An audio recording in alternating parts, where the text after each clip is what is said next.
এই 3 ডিস্ট্রিক্টের 3 জেলার তৃণমূল পর্যায়ের নেতৃবৃন্দ, বিএনপি সহ সকল অঙ্গ সহযোগী সংগঠনের তৃণমূল পর্যায়ের নেতৃবৃন্দ, আসসালামু আলাইকুম। প্রিয় সহকর্মীবৃন্দ, আজকে আমাদের 31 দফার যে পর্বটি, আজকে কর্মশালা পর্বটি শুরু হয়েছে, এটি কিন্তু সরাসরি তৃণমূলের যারা আমাদের নেতৃবৃন্দ, সহকর্মীবৃন্দ, তাদের সাথে বা তাদেরকে নিয়ে এই কর্মশালাটি আমাদের শুরু হয়েছে।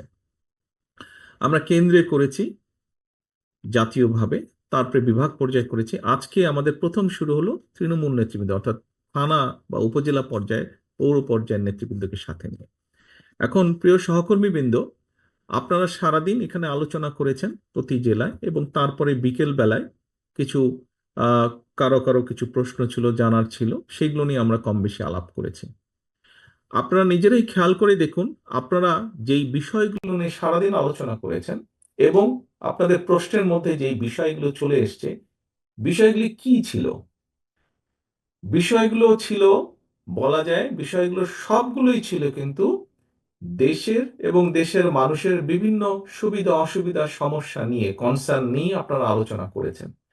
কেন আপনারা এই বিষয়গুলো আলোচনা করেছেন? খুব সহজভাবে যদি বলতে হয়, আপনারা যেই নেতৃবৃন্দ আজকে আমার সামনে বসে আছেন, থানা বা উপজেলা পর্যায়ে বা পৌরসভা পর্যায়ের নেতৃবৃন্দ, আপনারা কিন্তু প্রতিনিয়ত মানুষের সাথে, সাধারণ মানুষের সাথে উঠছেন, বসছেন, কথা বলছেন, দেখছেন, জানছেন, শুনছেন তাদের কাছ থেকে, এবং তাদের চিন্তা ভাবনার রিফ্লেকশন গুলোই কিন্তু আপনাদের প্রশ্নের মাধ্যমে উঠে এসেছে। এখন প্রিয় সহকর্মীবৃন্দ, আলোচনায় মোটামুটি ভাবে আপনারা বুঝতে পেরেছেন যে আমরা 31 দফার মাধ্যমে দেশ এবং দেশের মানুষকে নিয়ে ভবিষ্যতে কি চিন্তা করছি, কিভাবে রাষ্ট্রের কাঠামোর কিছু মেরামত করা সম্ভব হয়। আমরা বিগত যেই পলাতক স্বৈরাচারের বিরুদ্ধে দল মত নির্বিশেষে, শ্রেণী পেশা নির্বিশেষে প্রতিটি মানুষ আমরা দেখেছি কিভাবে জুলাই আগস্ট মাসে নেমে এসেছিলেন রাজপথে। এই সকল মানুষকে সাথে নিয়ে, সকল মানুষের কম বেশি সকলের যেই প্রয়োজন, তাদের যেই চাওয়া প্রত্যাশা, দেশকে নিয়ে, ভবিষ্যৎকে নিয়ে, তার একটি সমষ্টিগত চিন্তার প্রতিফলন আমাদের এই 31 দফা। আপনাদের কথাবার্তা তো সেরিয়ে এখন প্রিয় সহকর্মীবৃন্দ, এই বিষয়গুলোকে নিয়ে আপনারা আজকে যা সারাদিন আলোচনা নিজেরা করেছেন, যা জেনেছেন, যা শুনেছেন, যা বুঝেছেন, এগুলো আমাদেরকে কিন্তু নিয়ে যেতে হবে আরো প্রান্তিক পর্যায়ের মানুষের কাছে। প্রান্তিক পর্যায়ের মানুষের কাছে নিয়ে যেতে হবে। আপনারা কৃষককে নিয়ে আলাপ করেছেন, এই 31 দফা কৃষকের কাছে নিয়ে যেতে হবে।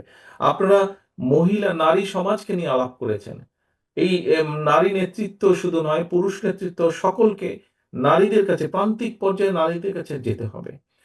আপনারা আলাপ করেছেন মিল কারখানার শ্রমিকদেরকে নিয়ে, তাদের কাছে যেতে হবে। শিক্ষা নিয়ে আলাপ করেছেন, ছাত্র এবং শিক্ষকদের কাছে যেতে হবে। অর্থাৎ সমাজের প্রতিটি শ্রেণীর ব্যাপারে আপনারা আলাপ করেছেন, তাদের কাছে যেতে হবে। কারণ আমাদের মূল লক্ষ্য বা টার্গেট, আমরা যখন অতীতে, অর্থাৎ বিএনপি বাংলাদেশ জাতীয়তাবাদী দল শহীদ রাষ্ট্রপতি জিয়া রহমানের নেতৃত্বে এবং পরবর্তীতে দেশনেত্রী খালেদা জিয়ার নেতৃত্বে আমরা যতবার দেশ পরিচালনার সুযোগ পেয়েছি বাংলাদেশের জনগণের সমর্থনকে নিয়ে, আমরা প্রতিবার চেষ্টা করেছি এই দেশের মানুষের ভাগ্যের পরিবর্তন ঘটাতে, দেশটাকে আগিয়ে নিয়ে যেতে, আমরা এগিয়ে নিয়ে যেতে আমরা চেষ্টা করেছি মানুষের যাতে কিছুটা বেটার থাকে, মানুষ কিছুটা ভালো থাকে।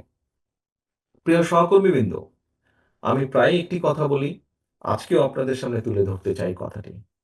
আপনাদের সাথে বিভিন্ন সময় বিভিন্ন পর্যায়ে আমার মিটিং হয়েছে বা কথাবার্তা যখন হয়েছে, ভিউজ এক্সচেঞ্জ হয়েছে, আপনারা আপনাদের বক্তব্যের এক পর্যায়ে প্রায় প্রত্যেকটা নেতাকর্মী কিন্তু, সেটি যে বিভাগ পর্যায়ে, জেলা পর্যায়ে, থানা পর্যায়ে, ইউনিয়ন পর্যায়ে, যখনই কথা হয়েছে একটি কথা বলেছেন, বাংলাদেশের মানুষ তাকিয়ে আছে বিএনপির দিকে, বা বিএনপির কাছ থেকে তাদের ভালো বড় কিছু প্রত্যাশা। প্রিয় সহকর্মীবৃন্দ, কোটি কোটি মানুষের যখন প্রত্যাশা থাকে, তখন সেই দায়িত্বটি কিন্তু অনেক বড় থাকে। আজকে দেখুন, আপনি নিজে যখন বের হন আপনার এলাকায়, তখন কিন্তু এই বর্তমান প্রেক্ষাপটে আপনি একজন ইউনিয়নের নেতা হন, আপনি থানা, পৌরসভা উপজেলা, জেলা, যেই পর্যায়ে আপনি নেতা হন না কেন, আপনি বিএনপির মূল দলের নেতা হন অথবা আপনি অঙ্গ সহযোগী সংগঠনের নেতা হন, আপনি যখন ঘর থেকে বের হন, আপনার আশেপাশের সাধারণ মানুষ যারা আপনাকে জানে যে আপনি বিএনপির সাথে সম্পৃক্ত, বিএনপির রাজনীতি করেন, দেশনেত্রী খালেদা জিয়া, শহীদ রাষ্ট্রপতি জিয়াউর রহমানের রাজনীতি আপনি করেন, আপনাকে সালাম দিয়ে কিন্তু জিজ্ঞেস করে, ভাই কি অবস্থা, দেশের কি অবস্থা, কি হবে, নির্বাচন কবে হবে, জিজ্ঞেস করে না এরকম প্রশ্ন উত্তর? আপনাদেরকে জিজ্ঞেস করে।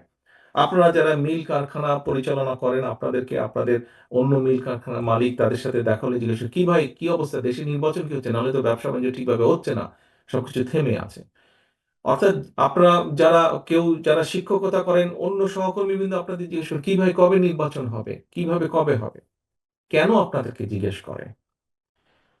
আর তো কাউকে জিজ্ঞেস করছে না, অন্য কাউকে জিজ্ঞেস করছে না, কিন্তু আপনাকে জিজ্ঞেস করছে, আপনি বিএনপির নেতা হিসাবে আপনাকে জিজ্ঞেস করছে বা বিএনপির কর্মী হিসাবে আপনাকে জিজ্ঞেস করছে। এ কারণেই জিজ্ঞেস করছে, কারণ প্রত্যাশাটাই আপনাদের কাছে, প্রত্যাশাটাই আপনাদের কাছে। তারা মনে করে যে হ্যাঁ, কিছু ভালো কিছু করতে পারলে বিএনপি করতে পারবে। অধিকাংশ মানুষের, আমি বলছি না 100%, বাট দেশের অধিকাংশ মানুষের এরকমই প্রত্যাশা, এরকমই বিশ্বাস, এরকমই ধারণা। এখন সহকর্মীবৃন্দ, আপনারা এখানে উপস্থিত প্রত্যেকে এক একজন রাজনৈতিক কর্মী। একজন রাজনৈতিক কর্মী অথবা একটি রাজনৈতিক দলের সবচেয়ে বড় সফলতা কি? আমার এই প্রায় 35 বছরের রাজনীতির অভিজ্ঞতার আলোকে আমি যেটা মনে করি, একজন রাজনৈতিক কর্মী বা রাজনৈতিক দলের সবচেয়ে বড় সফলতা হচ্ছে মানুষের আস্থা অর্জন। মানুষের আস্থা অর্জন। এই যে আপনি যখন বের হন, যে কথাটি বললাম, আপনি যখন বের হন মানুষের সালাম পাচ্ছেন, আপনি দেখুন, আপনার নাম যদি ধরেন, আপনার নাম কাশেম, আপনার আশেপাশে সমাজের, আপনার সামাজিকভাবে আপনার আশেপাশে অনেক কাশেম আছে। কয়জন কাশেমকে দেখলে মানুষ দৌড়ে এসে সালাম দিচ্ছে অথবা কথা বলছে? কিন্তু আপনি কাশেম, আপনার সাথে কেন কথা বলছে, সালাম দিচ্ছে? বিকজ আপনি বিএনপি করেন, বিকজ আপনি বিএনপি করেন। আপনার সাথে অথবা তার সাথে, সেই ব্যক্তিটির সাথে যারা সালাম দিচ্ছে, যাদের কনসার্ন আছে, যারা জানতে চাইছে, তাদের, তারা মনে করে যে তাদের ভাগ্যের সাথে আপনার একটি বিষয় জড়িত আছে, আপনার কথাবার্তা, উঠা বসা, আপনার বক্তব্য, বিবৃতি, আপনার কাজকর্মের সাথে তাদের ভাগ্য কম বেশি জড়িত আছে, তাদের ভবিষ্যৎ জড়িত আছে। সেজন্যই আপনাকে জিজ্ঞেস করে, আপনার উপর আস্থা রাখতে পারে, ভরসা রাখতে পারে। প্রিয় সহকর্মীবৃন্দ, আমার মূল যে কথাটি ছিল এখানে বলা, সেটি হচ্ছে যে এই যে আপনার উপর আস্থা ভরসা রাখছে, এই যে এটাই হচ্ছে আপনার সবচেয়ে বড় সফলতা একজন রাজনৈতিক কর্মী হিসাবে, যে মানুষ আপনার উপরে আস্থা রাখছে, বিশ্বাস করছে আপনাকে, একটি রাজনৈতিক দলের। এই যে আপনারা কর্মসূচি ডাক দিলে, আমরা যখন কর্মসূচি ঘোষণা করি, হাজারো লক্ষ মানুষ সেই কর্মসূচিতে অংশগ্রহণ করে। কেন? মানুষের আস্থা বা বিশ্বাস। এখন সহকর্মীবৃন্দ, এই বিশ্বাস, আপনি যে পর্যায়ের নেতা হন, বিশ্বাস রাখুন মনের মধ্যে, আপনি যে পর্যায়ের নেতা হন সেটি বিষয় নয়। মূল বিষয় হচ্ছে জনগণ আপনার উপর আস্থা রাখে, সেটি 5 জন হোক, 50 জন হোক, 500 হোক, 5,000 হোক, আপনার উপরে মানুষ আস্থা রাখছে। আপনি যে পর্যায়ের নেতা হন, ইউনিয়ন, গ্রাম, ওয়ার্ড, পৌরসভা, থানা, জেলা, যাই হন না কেন, আপনার উপরে মানুষ আস্থা রাখছে। আপনি বিএনপির হন, আপনি ছাত্র দলের হন, আপনি মূল দলের হন, আপনি যুব দল, স্বেচ্ছাসেবক না, মহিলা দল, কৃষক দল, যেটাই হন না কেন, আপনার উপর আস্থা রাখছে। এটাই হচ্ছে আপনার সবচেয়ে বড় সফলতা বা সবচেয়ে বড় বিষয়, আপনার রাজনৈতিক অর্জন, সফলতা। এখন এই আস্থা তো ধরে রাখার দায়িত্ব জনগণের নয়, এই আস্থা ধরে রাখার দায়িত্ব আপনার, আমাদের সকলের। আপনি হচ্ছেন আপনার এলাকায় বিএনপির অ্যাম্বাসাডর, বিএনপির রাষ্ট্রদূত। আপনি আপনার এলাকায়, আপনাকে দিয়ে মানুষ বিএনপিকে বিচার করবে, আপনাকে দিয়ে মানুষ বিএনপিকে চিন্তা করবে। কাজে আপনি কি, তখন মনে করবে যে আপনি ভালো হলে বিএনপি ভালো, আপনি খারাপ হলে বিএনপি খারাপ। আমি জানি না আপনারা কথাটা বুঝতে পারছেন কিনা, বাট কথাটা সহজ এবং সিম্পল।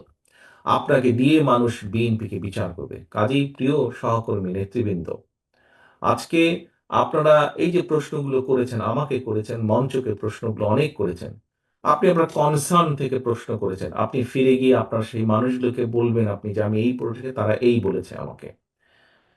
এই যে আপনার কনসার্ন, এই যে আপনার জানতে চাওয়া, আপনি তো নিজের জন্য জানতে চাননি, আপনি দলের কাছে জানতে চেয়েছেন, আমার কাছে জানতে চেয়েছেন, দলের দায়িত্বপ্রাপ্ত হিসাবে আপনি মঞ্চে যারা দায়িত্বপ্রাপ্ত আছেন তাদের কাছে জানতে চেয়েছেন। কেন?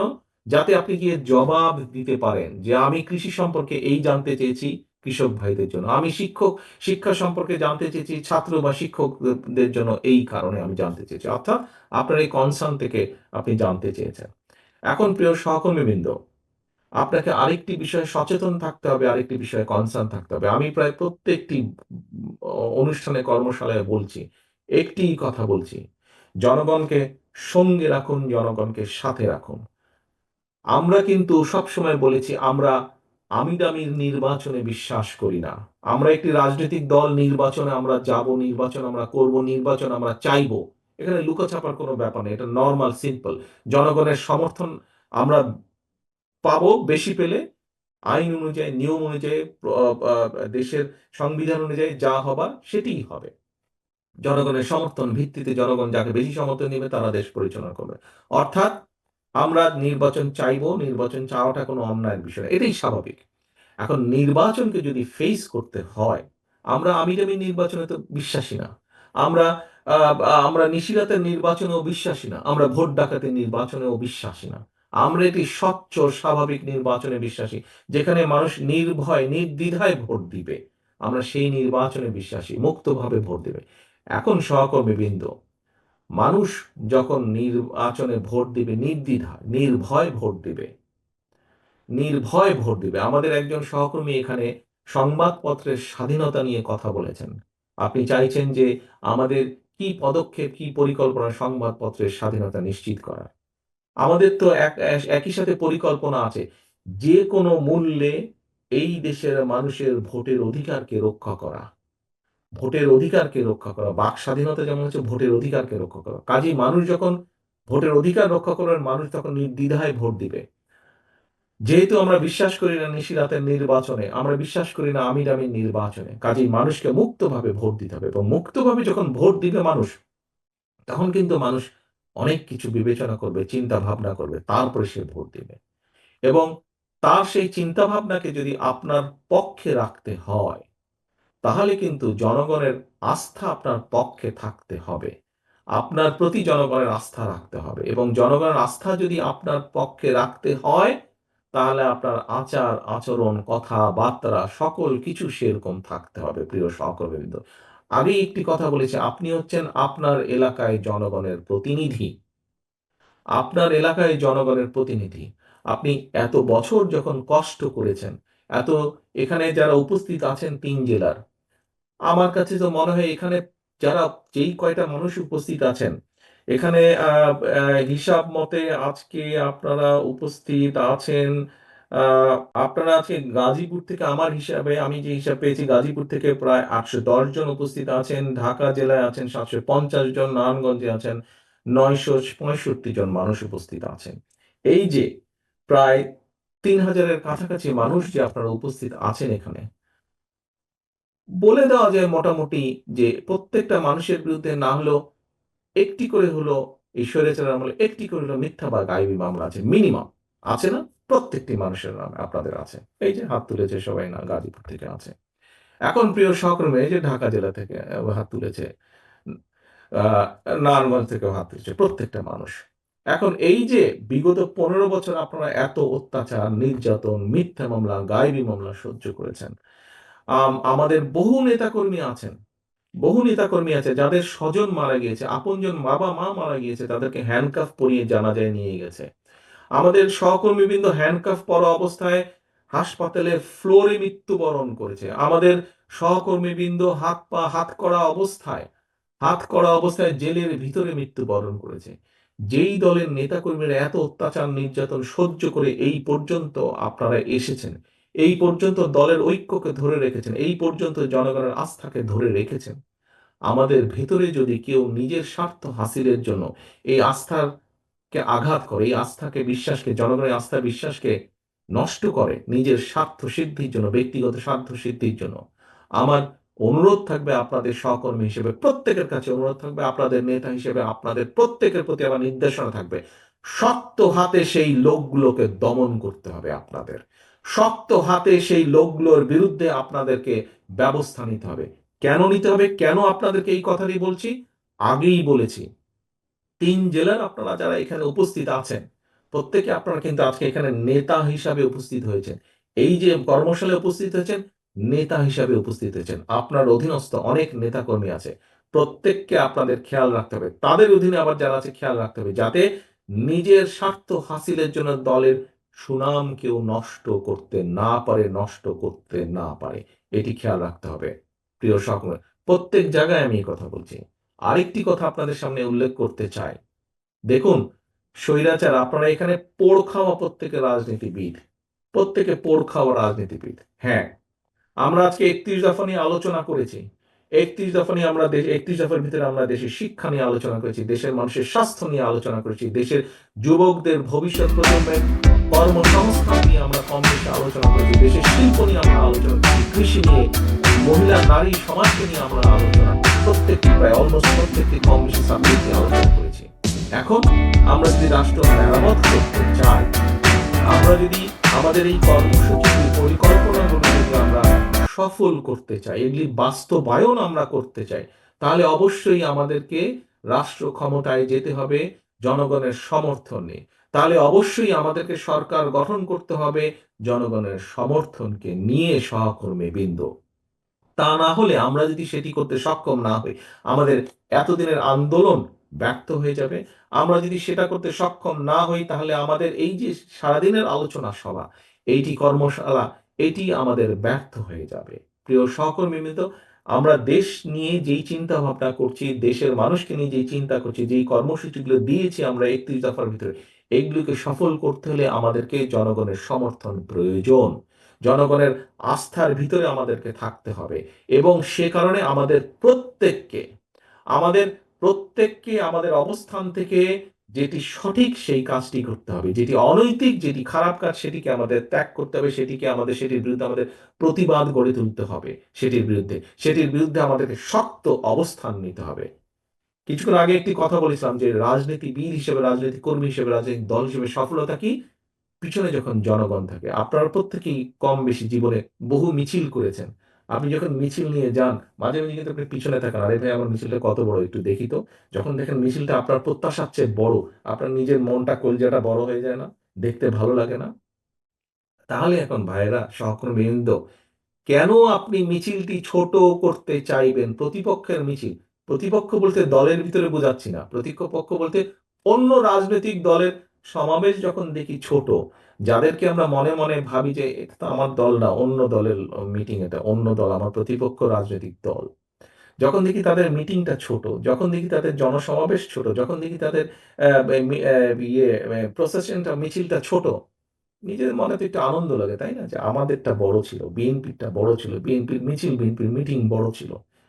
সহকর্মীবৃন্দ, আজকে আমাদেরকে প্রতিজ্ঞা করতে হবে কর্মশালা শেষে, আমরা যেমন এই কর্মশালার পরে আপনাদেরকে গ্রামে গ্রামে, ওয়ার্ডে ওয়ার্ডে, ঘরে ঘরে যেতে হবে 31 দফা নিয়ে, একইভাবে আমাদেরকে প্রতিজ্ঞা করতে হবে, শপথ নিতে হবে আজকের এই অনুষ্ঠানে, যে আমরা যাওয়ার সাথে সাথে, 31 দফাকে নিয়ে যাওয়ার সাথে সাথে আমরা জনগণের সমর্থনকে যে কোনো মূল্যে ধরে রাখতে হবে। কারণ বারে বারে বলেছি, আবার বলছি, প্রতিপক্ষের মিছিল সমাবেশ ছোট, আমাদেরকে আনন্দ দিচ্ছে, কিন্তু কোনোভাবেই যাতে আমাদেরটা ছোট না হয়। কারণ আজকে আপনারা যেটা বক্তৃতা বিবৃতিতে বলেন, অনেকেই এখানে বলেছেন, বিএনপি এই মুহূর্তে ইনশাল্লাহ আল্লাহর রহমতে বাংলাদেশের অধিকাংশ মানুষের সমর্থন এনজয় করছে। কাজেই এটা অনেকের হিংসার কারণ হয়ে দাঁড়িয়েছে, অনেক রাজনৈতিক দল অনেকের হিংসার কারণ হয়ে দাঁড়িয়েছে, এবং অনেক ষড়যন্ত্র শুরু হয়েছে। সবসময় দেখেছেন, সবসময় আপনারা খেয়াল করে দেখুন, যারা এই দলের সাথে বহু বছর যাবৎ জড়িত আছেন, এখানে আমার সামনে অনেকে উপস্থিত আছেন যারা শহীদ জিয়ার সময় থেকে এই দলে জড়িত আছেন। আমরা সেই 81 সাল থেকে দেখেছি, 81 সালের আগে থেকে দেখেছি কিভাবে জাতীয়তাবাদী দলের বিরুদ্ধে বিভিন্ন সময় ষড়যন্ত্র হয়েছে, দেশের ভিতরে এবং দেশের বাইরে, আন্তর্জাতিকভাবে। কাজেই ষড়যন্ত্র কিন্তু থেমে থাকে নাই। এবং এই দলের বিরুদ্ধে ষড়যন্ত্র যখন হবে, ধরে নিতে হবে আপনাকে সেই ষড়যন্ত্র শুধু এই দলের বিরুদ্ধে না, সেই ষড়যন্ত্রের অংশের মধ্যে আছে আরেকটি ষড়যন্ত্র, যেটি হচ্ছে এই বাংলাদেশের বিরুদ্ধে, বাংলাদেশের স্বাধীনতার বিরুদ্ধে, সার্বভৌমত্বের বিরুদ্ধেও ষড়যন্ত্র অব্যাহত রয়েছে, থেমে যায়নি। স্বৈরাচার পালিয়ে গেছে, স্বৈরাচারের মাথা পালিয়ে গিয়েছে, কিছু কিছু ছোট ছোট মাথাও পালিয়ে গিয়েছে, কিন্তু লেজ শরীরের অনেকাংশ অবশিষ্ট রয়ে গিয়েছে। তারা কিন্তু ভিতরে ভিতরে ষড়যন্ত্র করছে। কাজে আপনাদেরকে এই ব্যাপারে অ্যালার্ট থাকতে হবে প্রিয় সহকর্মীবৃন্দ। ৩১ দফা পৌঁছে দিবেন ঘরে ঘরে। ষড়যন্ত্রের ব্যাপারেও আপনাকে অ্যালার্ট থাকতে হবে। ষড়যন্ত্রের অংশ হিসাবে আমাদের ভিতরে অনেক এজেন্ট ঢুকিয়ে দিয়েছে। এইগুলা ব্যাপারেও আমাদেরকে অ্যালার্ট থাকতে হবে সহকর্মীবৃন্দ। সেই জন্যই আমি বলেছি, আপনারা আজকে যারা এখানে উপস্থিত হয়েছেন, আপনারা প্রত্যেকে এক একজন নেতা হিসাবে উপস্থিত হয়েছেন। আপনাদেরকে চোখ কান খোলা রাখতে হবে। সহকর্মীবৃন্দ, আগামীর যে নির্বাচন হবে, আগামী যে নির্বাচন হবে, আপনাদেরকে আমি ১০০% গ্যারান্টি দিয়ে বলতে পারি, কেউ যদি মনে মনে ভেবে থাকেন আরে এখানে তো প্রধান প্রতিপক্ষ নাই অথবা দুর্বল হয়ে গেছে, নির্বাচন খুব সহজ হবে, no, no, no and no. এই নির্বাচন অতীতের যে কোনো নির্বাচনের থেকে অনেক অনেক অনেক কঠিন হবে, অনেক কঠিন হবে। কাজে নিজেদেরকে সেভাবে সহকর্মীবৃন্দ প্রস্তুত করুন। নিজেদেরকে সেভাবে প্রস্তুত করুন যে আগামীর যে কঠিন নির্বাচন, সেটি জনগণের সমর্থন নেই, সেই নির্বাচনের পুলসারাত যাতে আমরা পার হতে পারি, সেইভাবে নিজেদেরকে প্রস্তুত করুন। সেজন্যই আমি সবসময় বলছি, জনগণের সঙ্গে থাকুন, জনগণকে সঙ্গে রাখুন। প্রিয় সহকর্মীবৃন্দ, আমরা জনগণকে সাথে নিয়ে বিগত ১৬-১৭ বছরের স্বৈরাচারকে পালিয়ে যেতে বাধ্য করেছি। জনগণের সমর্থন নিয়ে, জনগণকে সাথে নিয়ে। ইনশাল্লাহ আমরা জনগণের আস্থা ধরে রেখে, জনগণের সাথে নিয়ে, জনগণকে সঙ্গে নিয়ে, জনগণের সমর্থন নিয়ে আগামীতে আমরা দেশ পরিচালনার যোগ্যতা আমরা অর্জন করতে সক্ষম হব। এই আমার দৃঢ় বিশ্বাস, এই আমাদের দৃঢ় বিশ্বাস। আসুন আমরা যাতে আমাদের আজকের এই ৩১ দফাকে ভবিষ্যতে ৩১ দফায় যা আমরা উল্লেখ করেছি সেই মোতাবেক যাতে আমরা জনগণের কল্যাণে, রাষ্ট্রের কল্যাণে, দেশের কল্যাণে আমাদের পরিকল্পনাগুলোকে বাস্তবায়িত করতে পারি, তার জন্য যে যে পদক্ষেপ গ্রহণ করা প্রয়োজন আমরা সেই পদক্ষেপগুলি গ্রহণ করব। পরিশেষে বক্তব্য শেষ করার আগে একটি কথা দিয়ে শেষ করতে চাই, জনগণের সঙ্গে থাকুন, জনগণকে সঙ্গে রাখুন। সহকর্মীবৃন্দ, আল্লাহ হাফেজ। বাংলাদেশ জিন্দাবাদ, বাংলাদেশ জাতীয়তাবাদী দল জিন্দাবাদ।